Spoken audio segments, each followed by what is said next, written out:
आज शनिवार का दिन है, जिस दिन अपन इस दरिद्रता से मिलने के लिए पीपल के पेड़ के नीचे आए हैं। हिंदू धर्म में ये दिन पीपल के वृक्ष के लिए पूजनीय होगा। जो भी शनिवार के दिन पीपल के वृक्ष की पूजन करेगा, दूध चढ़ाएगा या मिष्ठान का भोग लगाएगा, लक्ष्मी और नारायण उसके घर में प्रवेश कर जाएगा। लक्ष्मी और नारायण उसके घर में प्रवेश करेगा। इसलिए नियम बनाया। कौन से दिन का? शनिवार।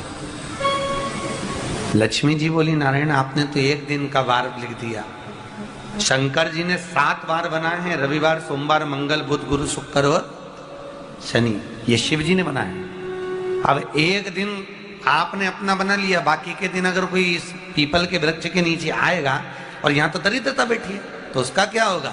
भगवान नारायण बोले, सुन दरिद्रता, तेरे से एक विनती है, अगर कोई भी मनुष्य इस पीपल के पेड़ के नीचे अगर 7 दिन में आता है और उसके हाथ में अगर कोई सामग्री होती है तो तू उसके घर में प्रवेश नहीं करेगी।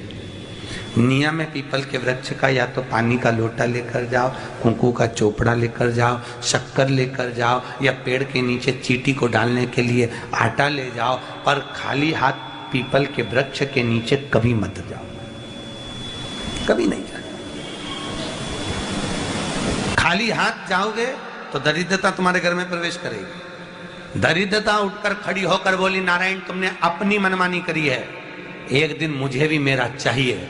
भगवान ने कहा, बोल कौन सा दिन चाहिए? दरिद्रता कहती है, रविवार के दिन इस पीपल के वृक्ष के नीचे मैं दिन भर नृत्य करूं, इसमें रहूं, और जो यहाँ आए रविवार को मैं उसके घर में प्रवेश करूं। भगवान ने कहा, ठीक है दरिद्रता, रविवार का दिन एक ऐसा दिन रहेगा जिस दिन तू इस पीपल के वृक्ष के नीचे नृत्य करेगी, और जो आएगा इस पीपल के वृक्ष के नीचे तो उसके साथ प्रवेश करेगी। मैंने तुझे वर दिया।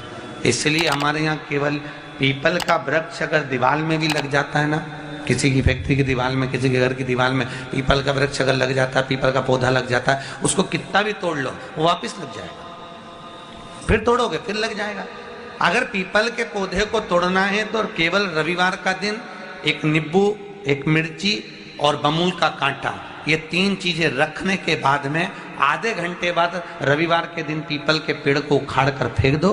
दूसरी बार कभी पीपल दीवार में लगता ही नहीं, कभी नहीं लग सकता। केवल एक रविवार का, केवल एक संडे, इतवार का। घर में दीवानों पर अगर पीपल लग भी गया है, इसलिए पीपल के वृक्ष को उखाड़ने का, अगर घर में पीपल लगा हुआ है या पीपल का पौधा हमारे घर में लग गया, उसको उतारना, निकालना, लगाना, तो पीपल के वृक्ष को अगर निकाला जाता है तो रविवार के दिन, और अगर पीपल के वृक्ष को कहीं लगाया जाता है तो सोमवार के दिन या मंगलवार के दिन, बुधवार के दिन, इन दिनों में लगा सकते पीपल के वृक्ष कहीं लगाना। शनिवार का दिन एक ऐसा दिन होता है जिस दिन पीपल के वृक्ष को कहीं जाकर लगाया नहीं जाता, क्योंकि शनिवार के दिन पीपल के वृक्ष के नीचे लक्ष्मी रहती है। हम अपने हाथों से अगर पीपल का वृक्ष किसी दूसरी जगह पर शनिवार को रोपित करते हैं तो हमारे घर की लक्ष्मी अपने घर से छिन्न होकर चली जाती है। इसलिए शनिवार के दिन पीपल लगाया नहीं जाता, किसी के घर जाकर उसको वापस पलटा नहीं जाता। लग गया उसको डर। प्रभु मेरी धर्म पत्नी को कहाँ रखूं आप बताओ? वो तो जहाँ यज्ञ होता है, अनुष्ठान होता है, दान होता है, पुण्य होता है, सत्कर्म होता है, वहां जाने को तैयार नहीं। अब करूं क्या? भगवान ने बोला, एक काम करो। दुर्वासा जी बोले, जिसके यहाँ रात्रि में बर्तन झूठे पड़े रहते हो उसके घर में इस दरिद्रता को लेकर तुम प्रवेश कर जाना। जिसके यहाँ रात्रि में बर्तन झूठे पड़े हो वहां लेकर प्रवेश कर जाओ। दूसरी जगह दुर्वासा जी बोले, जो स्त्री घर में दोपहर के समय पर सो रही हो उसके घर में इसको लेकर प्रवेश कर जाइए। जो स्त्री दोपहर के समय में घर पर सो रही हो इस दरिद्रता को लेकर प्रवेश कर जाइए। तीसरा, जिसके यहाँ पर दरवाजे पर कांटे वाले पौधे लगे हों उस घर में इस दरिद्रता को लेकर प्रवेश कर जाइए। दरिद्रता, कितनी सुंदर बात कही है। दाता और विधाता, कौन कौन? दाता और विधाता। लक्ष्मी और दरिद्रता के सगे भाई हैं। कौन कौन? दाता और विधाता। दाता को फिटकरी प्रिय है, विधाता को नमक प्रिय है। ये दोनों हमेशा लक्ष्मी को और दरिद्रता को दोनों को समझाते थे, दोनों में प्रेम बढ़ाते थे। आज भी हिंदू धर्म की रीति है, यहाँ तो ठीक है, जिसके यहाँ पर भी अगर थोड़ी सी भी परेशानी होती है, थोड़ा सा क्लेश होता है, अशांति होती है, लक्ष्मी नहीं टिक रही हो, काम नहीं बन रहे हो, बहुत प्रयास करा जा रहा हो और हमारा कार्य नहीं होता, तो क्या करते हैं? फिटकरी और नमक को पानी में डाल देते हैं और घर में पोछा लगा देते हैं। आप लोगों ने आजकल फेसबुक पे भी पढ़ा होगा, व्हाट्सएप पे भी पढ़ा होगा। तो क्यों लिखा उसमें? उसका कारण ही केवल इतना है कि दाता और विधाता की प्रियता उसमें। माता ख्याति के जो 4 बच्चे हुए, इसमें जो 2 लड़के हैं, दाता और विधाता, उसकी प्रियता उसमें, उसकी पूर्णता उसमें। अब दुर्वासा जी बोले अपनी धर्म पत्नी को वहां लेकर, जहां कांटेदार पौधे लगे हों वहां पर लेकर प्रवेश कर जाइए। कांटेदार पौधों में उस दरिद्रता का निवास हो गया। कितना विचित्र कथा यहां वर्णन करी है। श्रीमद् भागवत के अंतर्गत जो वर्णन किया कि मृत्यु निश्चित है, रोग ऐसा शनि महाराज के कारण हो गया हो, अच्छे काम करते करते उल्टे हो रहे हैं, होते हैं किसी किसी के साथ में, विपरीत परिस्थितियां आ जाती है, अच्छा करने जाओ बुरा हो जाता है, अच्छा कर्म करने जाओ बुरा हो जाता है। तो पीपल के वृक्ष की जो छाल होती है, छाल देखिए, पीपल के वृक्ष में जो छाल लगी होती है, उस छाल को घिसकर चंदन बनाकर भगवान शंकर का स्नान कराकर, अभिषेक कराकर, पूजन कराने के बाद में पिपलेश्वर महादेव का नाम लेकर, कौन से महादेव?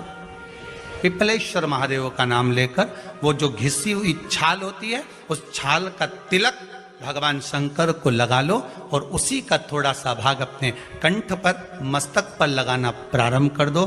धीरे धीरे जो विपरीत दशा है वो सुधरना प्रारंभ हो जाती है। पर नाम याद रखना, पिपलेश्वर। काशी में जो शिव जी की स्थापना कौन ने करी?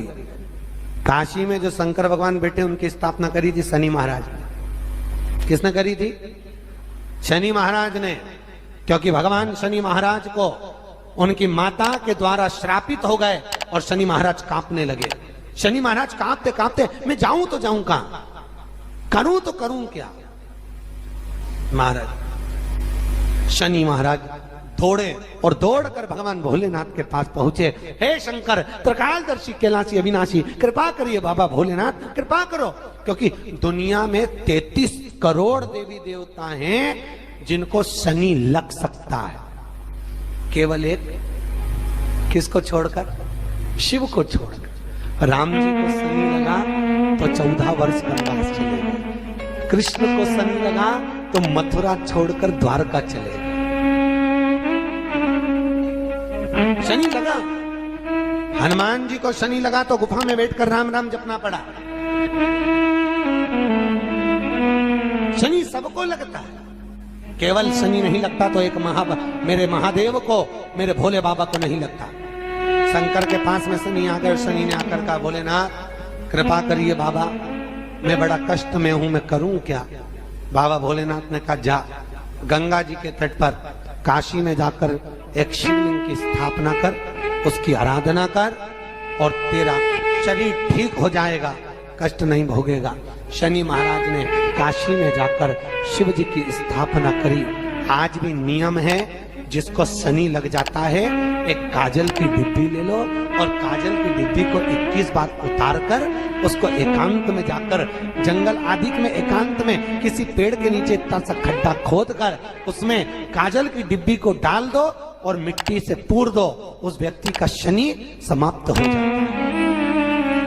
काशी विश्वनाथ का नाम लेकर काजल की डिब्बी को 21 बार उतार कर अगर काशी विश्वनाथ का नाम लेकर शनि वाले व्यक्ति को अगर पेड़ के नीचे दबा दे, शनि समाप्त, शनि उसको परेशान नहीं कर सकता।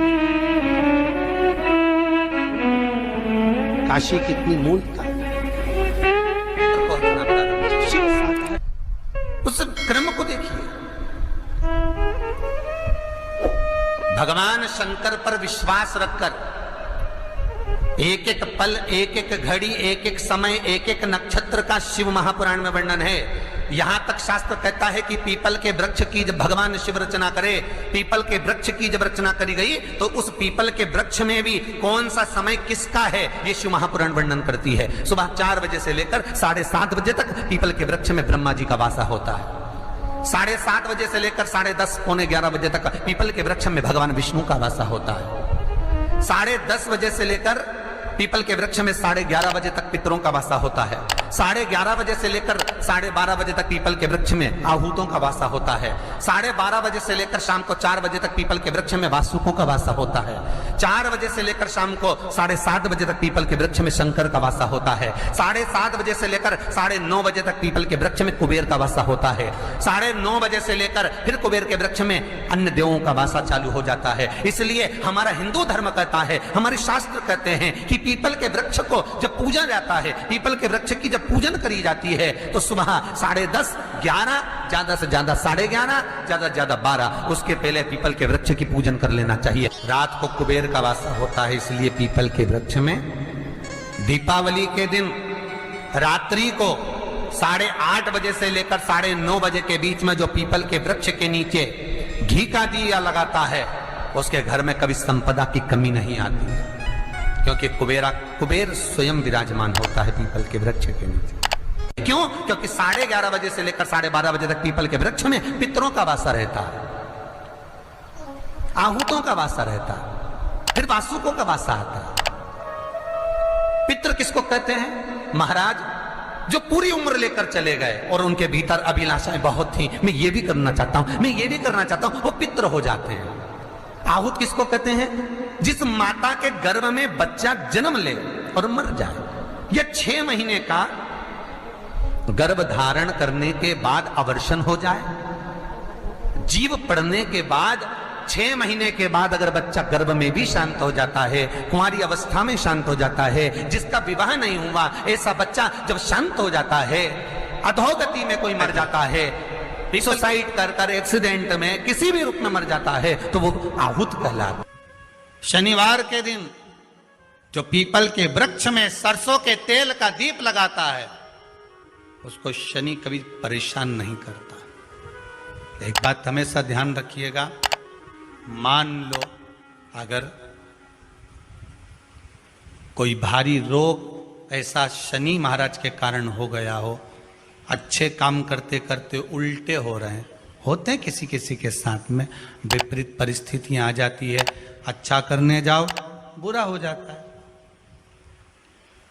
अच्छा कर्म करने जाओ बुरा हो जाता है।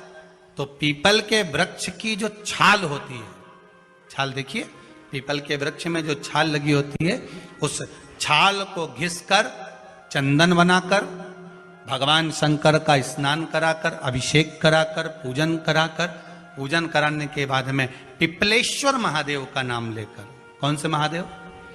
पिपलेश्वर महादेव का नाम लेकर वो जो घिसी हुई छाल होती है उस छाल का तिलक भगवान शंकर को लगा लो और उसी का थोड़ा सा भाग अपने कंठ पर, मस्तक पर लगाना प्रारंभ कर दो। धीरे धीरे जो विपरीत दशा है वो सुधरना प्रारंभ हो जाती है। पर नाम याद रखना, पिपलेश्वर। जम कितना भी दुख, विपदा, कष्ट सम्मुख में खड़ा हुआ हो, कितना भी दुख, पूंजी धन की अगर आपको कमी पड़ रही है और ऐसा लग रहा है कि मेरे पास में कुछ भी नहीं, हम तो यहाँ तक कहेंगे कोई मकान बना रहे हो, बेटी का विवाह कर रहे हो, बेटे का विवाह कर रहे हो, कोई अच्छा कार्य कर रहे हो, धन संपदा की भी कमती दिखे तो समय पर कांता भगवान का स्मरण कर, कांता चक्र का स्मरण कर, शिव और नारायण का नाम लेकर, एक बेलपत्र, एक शमी पत्र, एक श्वेत पुष्प, एक लाल पुष्प, दोनों हाथ में लेकर भगवान शंकर के अशोक सुंदरी के स्थान पर अगर समर्पित करा जाए तो संपदा की भी कमी नहीं आती। वो कांता चक्र है जो नारायण के। यहां तक शिव महापुराण की कथा कहती है, अगर कोई विद्वत ब्राह्मण ने आपको बताया है कि आपके घर में पितृदोष है कोई विद्वान ब्राह्मण ने बता दिया कि आपके घर में काल सर्प दोष है, कोई विद्वान ब्राह्मण ने बता दिया कि आपके यहाँ पर ये वास्तु दोष है और इस दोष को मिटाना जरूरी है। कोई ने आपको बताया, उस समय पर हमें घबराना नहीं।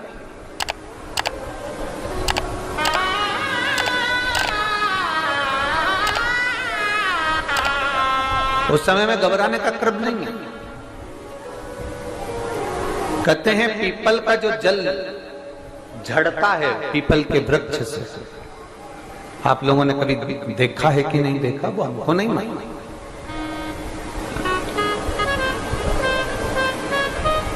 कितना भी अगर कोई वास्तु दोष बता दिया, पितृ दोष बता दिया, काल सर्प दोष बता दिया, कितना भी अगर कोई दोष बता दे, तो पीपल का जो जल वृक्ष में से झड़ता है, कभी कभी आप उसके नीचे हाथ रखकर देखना, थाली रखकर देखना, उसमें पत्थर पर देखना, तो वहां पर भी पानी के निशान आपको मिलेंगे, बूंद के निशान मिलेंगे।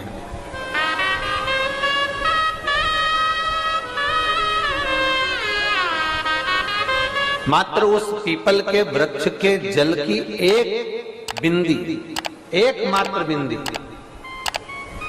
शंकर भगवान का जो शिवलिंग है, जलाधारी है, चरण है, गणेश कार्तिकेय का स्थान है, अशोक सुंदरी का स्थान है, और प्रत्येक जलाधारी में से पानी बीच में से आकर नीचे की ओर गिरता है, नीचे की ओर गिरता है।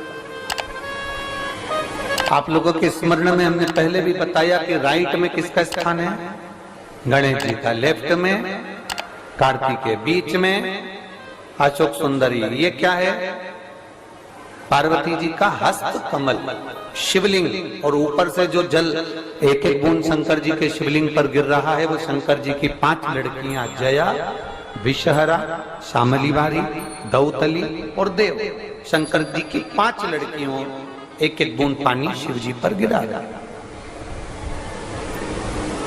जहां जल नीचे गिरता है उस स्थान से जहां तक जल बहकर जा रहा है, उस स्थान तक 33 कोटि देवताओं का स्थान,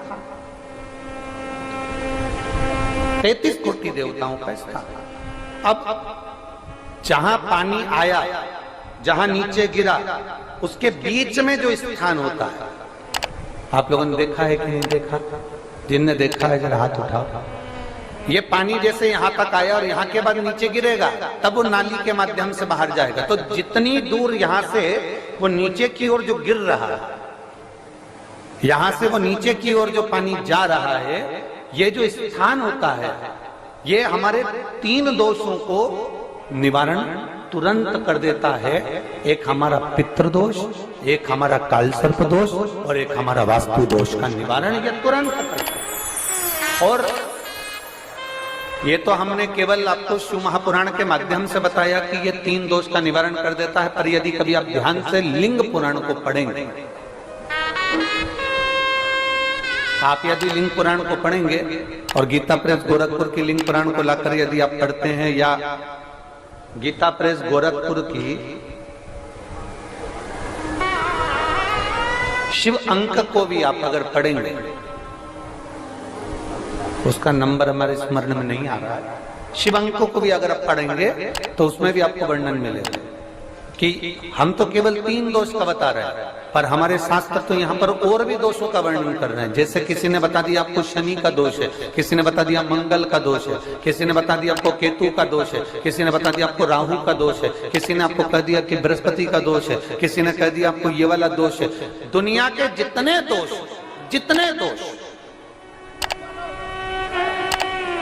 पीपल के वृक्ष के झड़ता हुआ जल की एक